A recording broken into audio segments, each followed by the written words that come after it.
Hello, my name is Steve Robinson. I am the commercial agent with the Pinellas County Extension Service, and along with me today we also have JP Gellerman. He's my director, and we're going to work as a team today to kind of take you through step by step of our vegetation management program.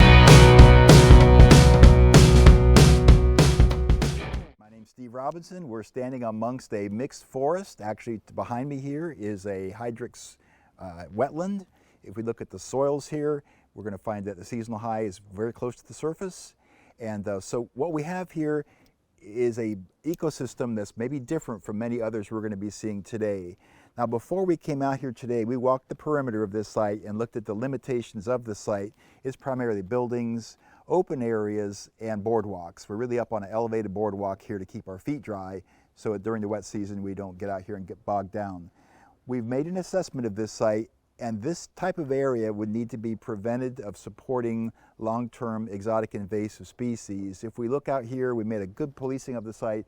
It's virtually free right now of exotic and invasive plant species.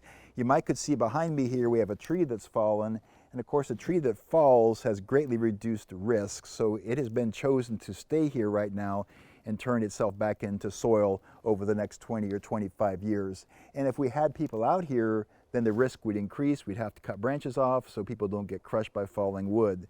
But overall, this is a passive usage. This is a natural area. And for the most part, we shouldn't be out here using weed whackers and herbicides. But if we had to use herbicides here on this particular site, we'd have to ask ourselves first, is there another way to get the job done? Could we hand pull? Could we maybe manage some other issues some other ways? Because when we start looking at herbicides here, now we're talking about using herbicides in a wetland, and our choices and our selections get small very, very fast. And our potential for doing harm also can increase quite quickly because we've got groundwater right up here at the surface, and it doesn't give the herbicide much time to interact with just the natural surface of the soil. So that's what we're looking at here, maybe 5,000 square feet of natural area. You can see the palmettos in the background would represent a bit drier regime, just a few inches taller than what we are here. And then I'm probably standing at the depths of this ecosystem here, where it's going to be standing water in the summertime.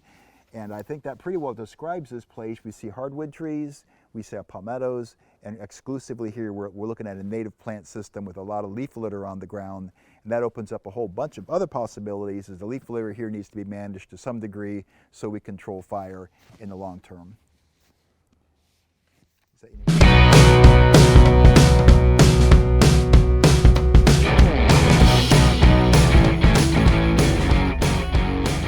Move on to step 2 in our particular parcel of land here. Again, it's about 5,000 square feet, and we'll ask ourselves, what is the level of service?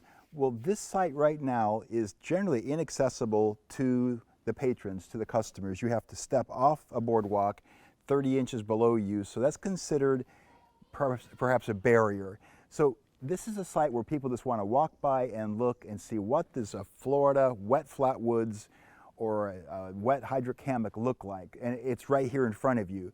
I don't think we have to do very much here to keep that going. Now, if we went in here and started to tidy this area up by raking and hoeing and getting all the leaves picked up, that would begin to kind of ruin or change the level of service or what we want to do with this site. So we're going to kind of just leave this alone and look real carefully here. Is this site performing the aesthetic quality we're looking for? And I think our answer there has to be yes. It's a natural resource that people have come here to look at. Is it functioning and providing that to them? And the answer is yes. And it looks like it's doing it safely. I look over, I don't see trees that are ready to fall on people here. It looks like it's just in its natural state, and sometimes the best thing to do is just leave things alone. Is this a well-maintained preserve? Can it be graded or changed to make it into something different? Well, that's why the boardwalk was put here, so water can sheet flow under this and not obstruct natural flow. So this was already kind of built into this system here. So it really is going to be able to take care of itself. And maybe the only issue we might have here would be, is a tree branch hanging over the boardwalk that might hit someone in the head when they're going by on a bicycle. So we'd always have to look out for those issues there, the element of safety. But overall, I would say this area is an unmaintained natural area that people come here to see. This is something you can't find in your backyard You sometimes have to move out to a natural area like this to find this. So in general, I think we're doing really well here as far as intensity of maintenance. This is certainly not a high maintenance area, very much not. But does it need improvement, like over to number C? Well, I don't see it needs improvement either. So intermediate to moderate resources might be required here. And what I really see here, the biggest risk is, can we keep these branches clear of the sidewalk system here so strollers and bicyclists don't get hurt. But all the native plants, some were put in here, are all doing very well. And assuming weather patterns stay about the same, this system here should pretty much take care of itself. No need for anything to be done. So as far as this site goes, this is one you might want to just kind of save your energy on, police it for garbage and trash, and public safety would be my thought. And we'll go on to the next site from here.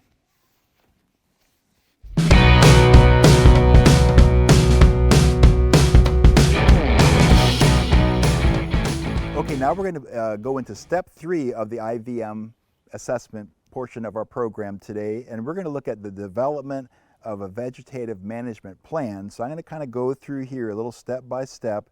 Now what we've done already for you, and we'll open that up maybe in this website here right now, is we've got a decision matrix already built, and it gives us almost a flow chart to go through to determine what to do on a site if we want to do some type of vegetation management, anywhere from bringing in livestock, bringing in herbicides, natural controls such as fire, biological controls, something perhaps like air potato beetles, mowing, machinery, bush hogging, weed trimming, and so forth. But we're going to get back to this site with us here right now. And this site, as it is in really, really good shape. So if you were to break out your vegetative management matrix, you would go through and ask yourself, do we have a vegetation management situation here that needs to be resolved?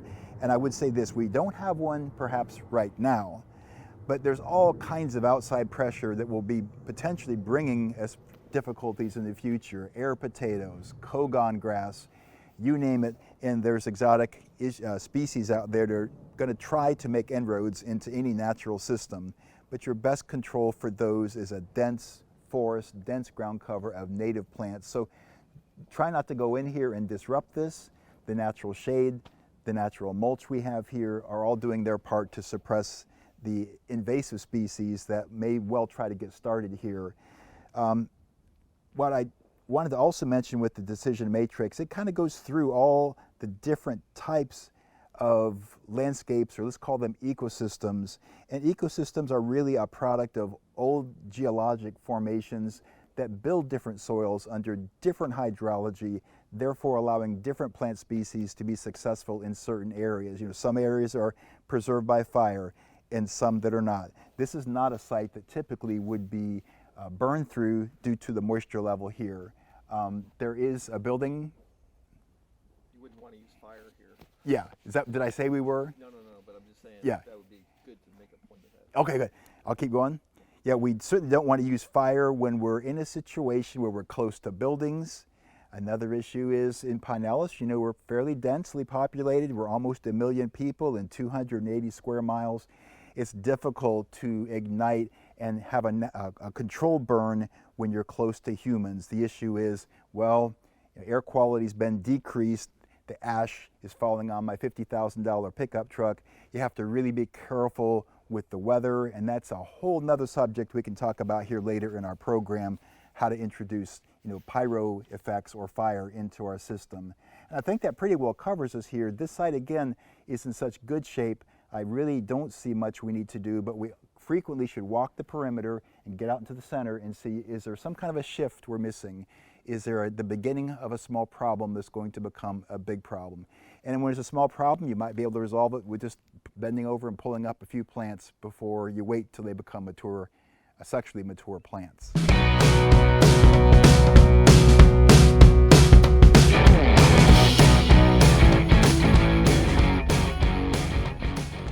Okay, now we're still at the same site here, this kind of wetland hammock, wet flatwood system, and we're going to now see how we could execute a plan that would ensure that staff are properly trained and educated in all the areas, including safety, personal protection, application, and machinery use. So all that means is we're going to get together collectively with my team who may be in support of our goals and objectives to be sure we're all on the same page here and have the same idea of what we're trying to accomplish. So we're going to probably have to come to the site at least once or twice with our staff, integrate to them this whole IVM process, and of course they're going to be coming to the IVM Academy classes as well. But what really helps is to get out into the field and provide practical training where you're actually hands-on plants and hands-on soil, so you can really transfer this information in a more of a tangible way to your staff. And it kind of brings them into the whole game of what we're really trying to do here. This site here does not really require any type of big game changers unless the policy or the administration of this facility decides it wants to go someplace else.